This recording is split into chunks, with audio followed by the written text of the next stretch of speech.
Bismillahirrahmanirrahim. Assalamualaikum warahmatullahi wabarakatuh. Salam sejahtera untuk kita semua.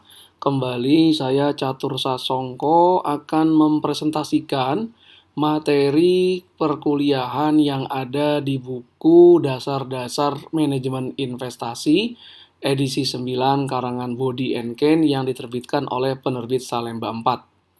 Adapun materi yang akan dibahas adalah materi yang ada di bab 3 di buku tersebut tentang pasar-pasar efek.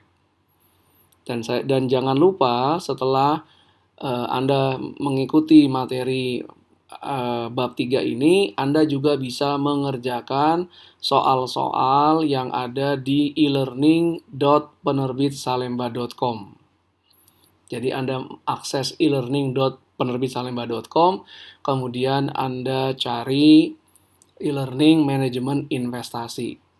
Anda kerjakan soal-soal yang ada, nanti kemudian Anda akan mengetahui apakah soal yang Anda jawab itu benar atau salah, dan akan diberikan pembahasan yang lengkap tentang soal tersebut, agar Anda semakin meningkat pemahaman atas bab 3 ini. Oke, kita mulai ya. Berikut inilah sedikit biodata tentang saya. Semoga ada manfaatnya. Oke.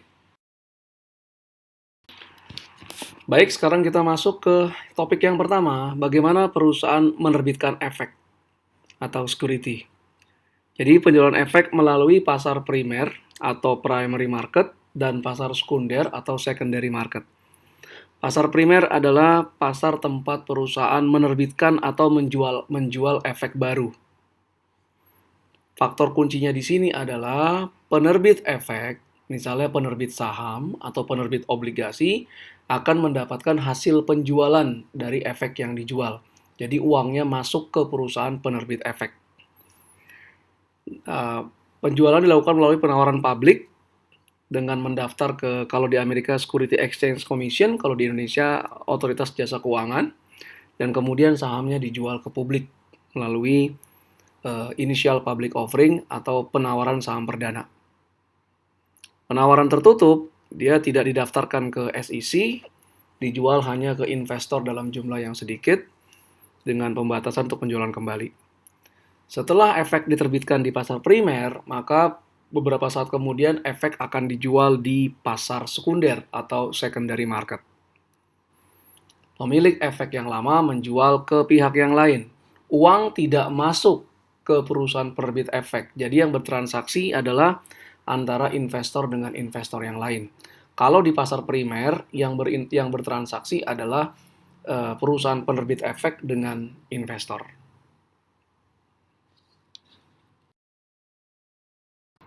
Nah, ada perusahaan terbuka, ada perusahaan tertutup. Perusahaan tertutup kalau di Amerika definisinya adalah memiliki paling banyak 499 pemegang saham, kemudian memiliki kewajiban yang lebih sedikit untuk menerbitkan laporan keuangan ke publik. Jadi kalau perusahaan publik harus secara berkala menerbitkan laporan keuangan. Kemudian juga ada yang disebut dengan istilah penempatan tertutup atau private placement. Ini penempatan perdana yang dijual langsung ke sekelompok kecil investor. Jadi tidak dijual ke masyarakat atau ke publik. Adapun perusahaan publik adalah perusahaan yang menjual efeknya ke publik, kemudian memperkenankan atau memperbolehkan para investor memperdagangkan saham di pasar efek, di bursa saham, di pasar sekunder. Kemudian ada yang disebut dengan istilah penawaran saham perdana atau initial public offering, penjualan saham pertama oleh perusahaan yang sebelumnya merupakan perusahaan tertutup. Jadi di initial public offering ini, perusahaan menjual sahamnya pertama kali ke publik. Nah, penjualannya ini akan dibantu oleh penjamin emisi atau underwriter, perusahaan underwriter, perusahaan sekuritas. Nah, penjamin emisi ini membeli efek dari perusahaan penerbit dan kemudian menjualnya kembali ke para investor. Nah, keuntungan yang diperoleh adalah harga jual ke investor lebih tinggi daripada harga pembelian dia dari perusahaan penerbit. Nah, ketika melakukan IPO, biasanya perusahaan penerbitnya akan menerbitkan dokumen yang disebut dengan istilah prospektus.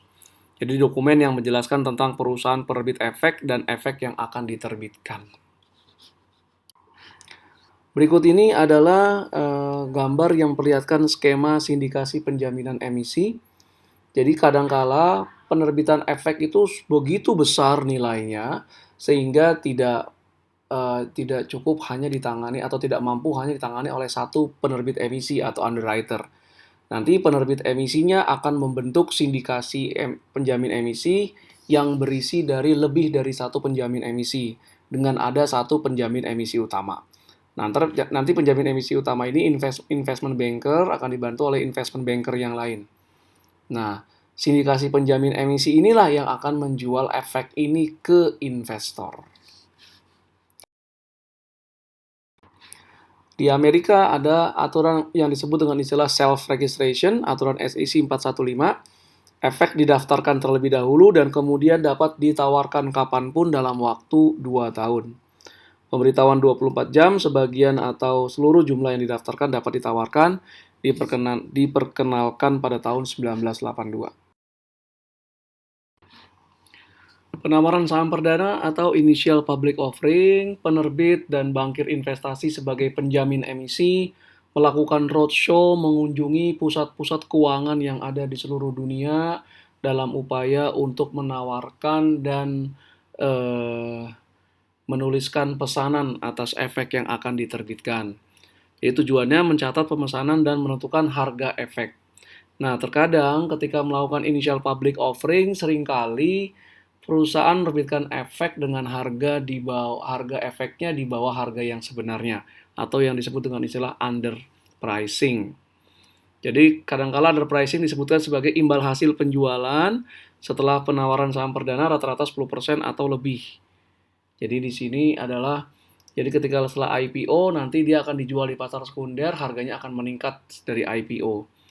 Kemudian underpricing ini memudahkan untuk menjual efek ke investor, tapi sebetulnya juga merupakan biaya bagi perusahaan karena nilai penjualan yang diterimanya jauh di bawah nilai penjualan efek yang seharusnya. Kemudian kita masuk tentang materi bagaimana efek diperdagangkan. Pertama kita pelajari dulu fungsi pasar keuangan. Jadi tujuan keseluruhan dari keberadaan pasar keuangan adalah memfasilitasi investasi berbiaya rendah, yaitu mempertemukan pembeli dan penjual dengan biaya yang rendah. Jadi ada yang mau menjual dan ada yang mau beli, mereka dipertemukan dengan biaya yang paling murah. Kemudian juga pasar keuangan menyediakan likuiditas yang memadai dengan meminimalkan waktu dan biaya untuk memperdagangkan dan mempromosikan harga secara terus-menerus. Jadi fungsi pasar keuangan yang kedua adalah menyediakan likuiditas. Jadi kalau ada yang membutuhkan, maka dengan cepat dan mudah serta murah bisa menjual sahamnya atau sahamnya misalnya. Kemudian juga pasar keuangan berfungsi untuk menetapkan dan memperbaharui harga-harga aset keuangan. Pasar keuangan juga mengurangi biaya informasi yang berkaitan dengan kegiatan investasi. Adapun jenis-jenis pasar adalah yang pertama pasar pencarian langsung. Di sini pembeli dan penjual saling melakukan pencarian satu sama lain. Yang kedua adalah brokered markets, ada bantuan pihak ketiga yang akan mencari pembeli atau penjual.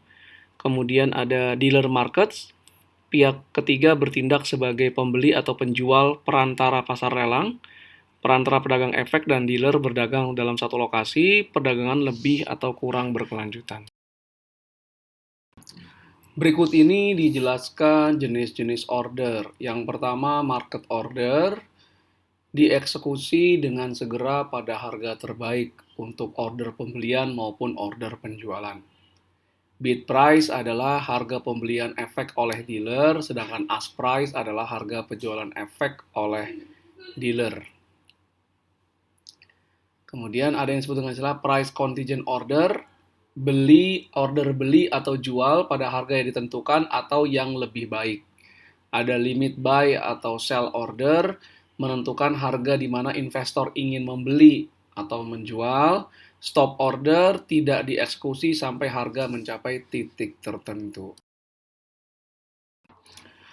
Yang berikutnya dealer market Ada pasar over the counter, jaringan informal dari para perantara pedagang efek atau dealer yang menegosiasikan penjualan efek. Contohnya adalah pasar saham Nasdaq, sistem penentuan harga yang bertautan dengan komputer untuk pasar over the counter. Kemudian Electronic Communication Network, jaringan komputer yang memperkenankan perdagangan langsung tanpa adanya market makers. Dan specialist markets, spesialis di sini memasarkan saham dari satu atau lebih perusahaan, menjaga pasar tetap wajar dan teratur dengan berdagang untuk kepentingan sendiri. Kemudian kita masuk ke pasar efek yang ada di Amerika Serikat. Yang pertama ada Nasdaq, tadi over the counter, tidak ada fisiknya. Kemudian ada New York Stock Exchange, NYSE, bursa saham. Pasar sekunder tempat efek-efek yang sudah diterbitkan dibeli dan dijual. New York Stock Exchange merupakan bursa saham Amerika Serikat terbesar. Kemudian ada Electronic Communication Networks, jaringan komputer. Dalam ECN ada istilah latency, waktu yang diperlukan untuk menerima, memproses, dan mengirimkan order perdagangan yang sangat luar biasa cepat. Kita masuk ke strategi perdagangan terbaru. Pertama, perdagangan dengan algoritma, menggunakan program komputer untuk mengambil keputusan perdagangan yang sangat luar biasa cepat. Perdagangan berfrekuensi tinggi, menggunakan program komputer untuk mengambil keputusan perdagangan yang sangat cepat untuk bersaing memperoleh keuntungan yang makin kecil. Kemudian ada dark pools, ini adalah Electronic Communication Network, tempat para pelaku pasar dapat membeli atau menjual efek dalam jumlah yang besar tanpa menyebutkan identitasnya. Jadi perdagangan blocks itu adalah transaksi sedikitnya 10.000 lembar saham. Saat ini sudah terjadi globalisasi pasar keuangan dunia, jadi trennya adalah berpindah ke perdagangan elektronik yang terotomatisasi, kemudian mengarah ke pasar global yang 24 jam sehari, dan bergerak ke arah konsolidasi pasar. Kemudian saat kita hendak menjual atau membeli efek, maka tentunya ada biaya yang harus kita keluarkan sebagai investor yang disebut dengan istilah biaya perdagangan. Yang pertama adalah komisi. Ini adalah imbalan jasa yang dibayarkan ke perantara pedagang efek untuk melaksanakan transaksi. Jadi atas transaksi yang kita lakukan, kita akan membayarkan komisi yang besarnya tergantung dari masing-masing perantara pedagang efek. Kemudian biaya yang lainnya adalah spread. Nah, ini biaya perdagangan dengan dealer. Kalau komisi dengan perantara pedagang efek, kalau spread dengan dealer. Bid adalah harga pembelian oleh dealer dari Anda. Jadi kalau investor ingin menjual saham, maka dia mendapatkan harga bid dari dealer. Sebaliknya, ask adalah harga penjualan dari dealer untuk Anda. Jadi kalau Anda mau beli saham, maka Anda akan mendapatkan harga ask. Kalau Anda mau jual, dapat harga bid. Harga ask itu lebih tinggi daripada harga bid, dan keuntungan bagi dealer adalah spread, selisih antara harga ask dengan harga bid. Atau ada juga biaya perdagangannya gabungan, yaitu ada komisi sekaligus ada spread. Saat Anda ingin melakukan perdagangan saham misalnya, maka Anda biasanya diharuskan untuk membuat rekening di sebuah perusahaan sekuritas, dan kemudian ketika Anda sudah memiliki rekening tersebut, maka Anda boleh melakukan transaksi. Biasanya ketika Anda membeli saham pertama kali, Anda harus menempatkan dana pembelian saham sebanyak 100% dari nilai transaksi. Namun saat Anda sudah sering melakukan berbagai transaksi dengan perusahaan sekuritas tersebut dan sudah dipercaya, maka Anda bisa membeli efek dengan fasilitas margin. Mudahnya Anda membeli saham tidak dengan menyediakan dana 100% dari nilai pembelian saham. Apa itu margin trading? Menjelaskan efek dibeli dengan sebagian dananya dipinjam dari perantara pedagang efek. Jadi misalnya transaksi sahamnya Anda ingin membeli 1.000 lembar saham, harga per sahamnya misalnya 10.000, maka nilai transaksinya adalah 1.000 lembar saham kali 10.000 per lembar atau 10 juta. Dengan perdagangan margin, Anda tidak perlu menyiapkan dana 10 juta untuk membeli saham, tapi Anda boleh meminjam sebagian dananya dari perantara pedagang efek. Nah, ada persyaratan margin awal atau initial margin requirement. Kalau di Amerika, nilai minimumnya ditetapkan oleh bank sentral adalah 50% untuk saham. Dan minimum persentase ekuitas investor awal. 1 dikurang initial margin requirement adalah jumlah persen maksimum yang dapat dipinjam oleh investor.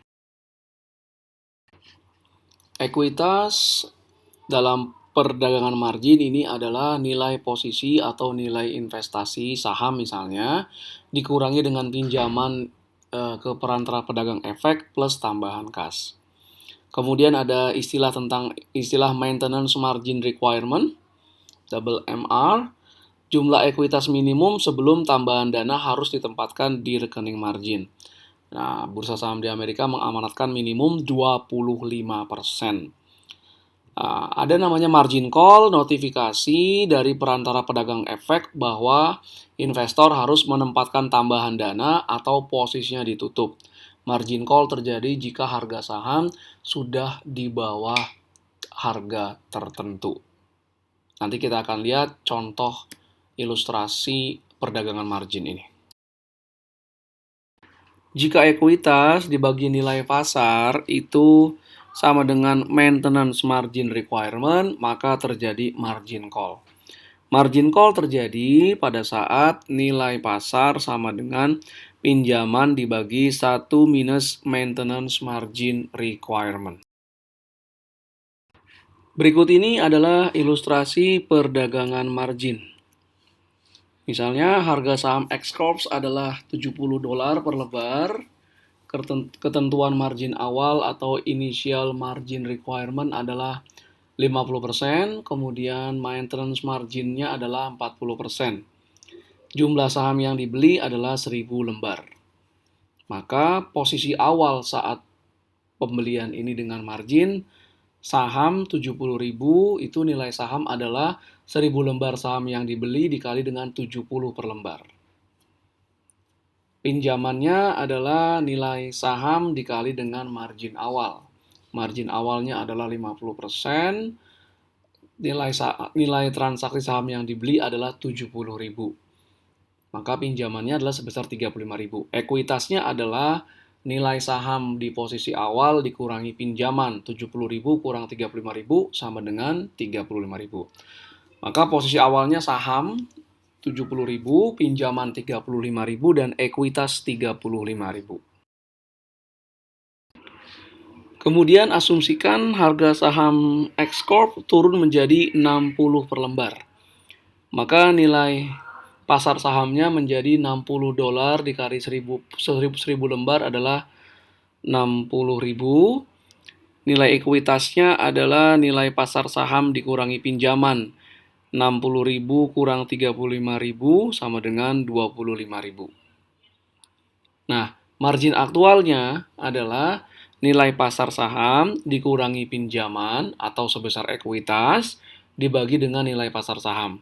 Jadi 60.000 dikurangi pinjaman 35.000 dibagi total nilai pasar sahamnya 60.000 sama dengan 41,67%. Karena maintenance margin require-nya 40% dan margin aktualnya 41,67%, berarti margin aktualnya masih di atas maintenance margin requirement, sehingga tidak terjadi margin call. Kemudian jika kita ingin mengetahui pada harga saham X Corp berapakah terjadi margin call, maka kita bisa menghitungnya. Jadi nilai pasar saham saat terjadinya margin call adalah nilai pinjaman dibagi 1 minus minimum margin requirement. Jadi nilai pasar sahamnya adalah nilai pinjaman 35.000 dibagi 1 minus 0,40. Kita dapat nilai pasar saham 58.333. Harga per lembar saham adalah nilai pasar saham dibagi dengan jumlah saham yang dimiliki. Harga per lembar saham adalah 58.333 dibagi 1.000 lembar saham sama dengan 58,33. Jadi, jika harga saham X Corp menyentuh harga 58,33, maka investor akan memperoleh margin call. Sepanjang harga saham X Corp di atas 58,33 per lembar, tidak ada atau tidak akan terjadi margin call. Jika harga saham sebesar 58,33, maka nilai pasar saham adalah 58,33 kali 1.000 lembar sama dengan 58.333. Nilai ekuitas adalah nilai pasar saham kurang pinjaman. 58.333 dikurangi dengan 35.000, jadi dapat 23.333. Margin aktual adalah nilai ekuitas dibagi nilai pasar saham. Jadi 23.333 dibagi dengan 58.333 atau sama dengan 40%. Jadi ketika harga 58,33, maka margin aktualnya sama dengan maintenance margin requirement. Posisi saat margin call adalah saham 58.333, pinjaman 35.000 dan nilai ekuitasnya 23.333. Untuk memulihkan margin kembali ke initial margin requirement sebesar 50%, maka nilai ekuitasnya harus 50% kali nilai pasar margin call. Jadi nilai ekuitasnya adalah 50% kali 58.333 atau 29.166,5. Tadi nilai pasar ekuitas saat margin call adalah 23.000 sekian. Berarti harus ada penambahan kas sebesar 5.833 agar ekuitas initial margin requirement-nya akan mencapai 50%. Kemudian kita lanjut ke materi berikutnya, short selling. Jadi, lazimnya saat kita ingin berinvestasi di saham, maka kita akan membeli saham pertama kali. Membeli ini bisa membayar 100% dari nilai transaksi atau kita tidak membayar 100%. Dengan fasilitas margin yang sudah dibahas sebelumnya. Kita beli saham, kemudian nanti saat kita butuhkan, kita dapat menjual saham tersebut. Prinsipnya adalah buy low, sell high. Membeli saham pada harga yang rendah dan menjualnya pada harga saham yang tinggi. Sehingga dapat profit atau keuntungan. Nah, short selling ini tidak seperti itu. Short selling berarti dimulai dengan investor menjual saham yang dia tidak miliki sebelumnya. Jadi investor menjual saham yang tidak dimiliki. Dari mana investor dapat sahamnya? Investor bisa meminjam ke perantara pedagang efek. Jadi dia jual dulu, nanti pada suatu waktu dia akan membeli. Jadi ini dibalik, dia menjual dulu saham yang dia tidak miliki, dia pinjam dari perantara pedagang efek, nanti pada suatu waktu tertentu di masa depan, dia akan ke pasar, kemudian dia membeli saham tersebut, dan mengembalikan ke perantara pedagang efek. Jadi, dia sell baru buy. Prinsipnya sama, sell high, buy low. Jadi dengan melakukan short selling ini, investor memiliki ekspektasi bahwa harga saham yang dia lakukan short selling atau short sales akan menurun harganya. Atau pasar dalam kondisi bearish. Nah, resikonya adalah jika ternyata apa yang diekspektasi atau diharapkan oleh investor berbeda, maka dia akan mengalami kerugian. Investor dengan melakukan short selling berharap harga akan turun, malah kemudian harga akan naik. Berarti dia akan mengalami kerugian. Jadi prinsipnya adalah sell high, buy low. Berikut ini adalah mekanisme short sales. Pertama, investor meminjam saham ke perantara pedagang efek. dan dia juga harus menempatkan margin. Kemudian perantara pedagang efek akan menjual saham tersebut dan menyimpan hasilnya dalam rekening margin. Investor tidak dapat menarik hasil penjualan sampai Anda menutupinya. Yang terakhir, menutupi atau menyelesaikan posisi, membeli saham di pasar. Kemudian perantara pedagang efek mengembalikan saham ke pihak yang meminjamkan sebelumnya. Berikut ini adalah ilustrasi short selling. Anda melakukan short sell 100 lembar saham pada harga 60 per lembar. Hasil penjualannya adalah $60 per lembar kali 100 lembar atau 6.000. Nah, hasil penjualan ini akan dimasukkan ke rekening perantara pedagang efek. Jadi tidak bisa diambil investor. Anda juga harus menjaminkan dana ke perantara pedagang efek atau margin sebesar 50% dari nilai transaksi. Jadi marginnya adalah 50% kali $60 kali 100 lembar atau $3.000. Maka total dana yang ditempatkan di rekening margin adalah 9.000, 6.000 hasil penjualan saham, 3.000 dari margin. Ekuitas short sales adalah total rekening margin dikurangi nilai pasar.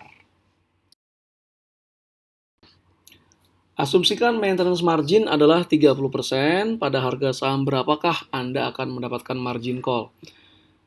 Nilai pasar saham adalah total dana dalam rekening margin dibagi dengan 1 plus maintenance margin. Jadi nilai pasar saham yang mendapatkan margin call adalah $9.000 total dalam rekening margin dibagi 1 plus maintenance marginnya 30%, 6.923. Harga pasar saham yang memunculkan margin call adalah nilai pasar saham yang memunculkan margin call dibagi dengan jumlah lembar saham. Jadi 6.923 dibagi dengan 100 lembar saham adalah 69,23. Jadi ketika harga mencapai 69,23 dan lebih tinggi, maka akan terjadi margin call. Berikut ini adalah slide yang memperlihatkan arus kas dari pembelian saham yang lazimnya dilakukan, beli saham dulu baru kemudian jual, dan kalau kita melakukan short sales.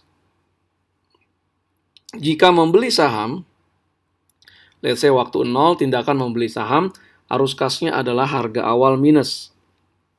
Minus yang berarti ada uang keluar. Kemudian waktu 1 di masa depan menerima dividen, kemudian dia menjual saham. Arus kasnya adalah harga akhir saham dan ditambah dividen. Keuntungan didapat adalah harga akhir saham ditambah dividen dikurangi harga awal saham. Kalau harga akhirnya dan dividennya lebih tinggi daripada harga awal maka akan dapat laba. Sebaliknya, kalau harga akhir plus dividen lebih rendah daripada harga awal, maka mendapatkan kerugian. Sedangkan dalam short sales, waktu 0, investor justru menjual saham. Arus kasnya positif karena ada uang masuk, meskipun pada kenyataannya uangnya tidak bisa ditarik oleh investor. Pada waktu tertentu di masa depan, investor yang melakukan short selling akan membayarkan dividen, karena sahamnya yang dijual itu bukan saham miliknya, saham orang lain. Harus bayar dividen dan kemudian dia harus membeli saham untuk mengganti saham yang awalnya dipinjam. Maka arus kasnya adalah minus harga akhir minus dividen. Laba yang didapat adalah harga awal dikurangi harga akhir plus dividen. Kalau harga awalnya lebih tinggi daripada harga akhir plus dividen, maka investor akan mendapatkan keuntungan. Namun, kalau harga akhir dan dividen itu justru lebih tinggi daripada harga awal, maka investor akan memperoleh kerugian. Oleh karena itu, short selling di sini memiliki resiko yang lebih tinggi dibandingkan dengan pembelian saham. Kalau kita membeli saham, maka rugi maksimalnya adalah ketika harga saham menjadi 0. Seluruh investasi kita habis. Sedangkan kalau membeli short selling, investor berharap harga akan turun. Nah, dia akan mengalami kerugian ketika justru saham yang diperkirakan harganya akan turun malah semakin naik harganya. Dan tidak ada batasan kenaikan harga. Nah, beda dengan membeli saham. Jadi short selling lebih beresiko, tapi memang tentu saja juga bisa memberikan keuntungan yang dalam persentase lebih tinggi dibandingkan dengan membeli saham di awal. Dengan demikian berakhir sudah materi bab 3 pasar-pasar efek dalam buku Dasar-dasar Manajemen Investasi karangan Body and Kane edisi ke-9 yang diterbitkan oleh penerbit Salemba 4. Jangan lupa untuk mengerjakan soal-soal latihan secara mandiri, secara daring, dan dapatkan pula pembahasan lengkapnya dengan mengunjungi e-learning.penerbitsalemba.com, kemudian cari e-learning manajemen investasi. Atas perhatiannya, saya ucapkan terima kasih. Assalamualaikum warahmatullahi wabarakatuh. Selamat malam.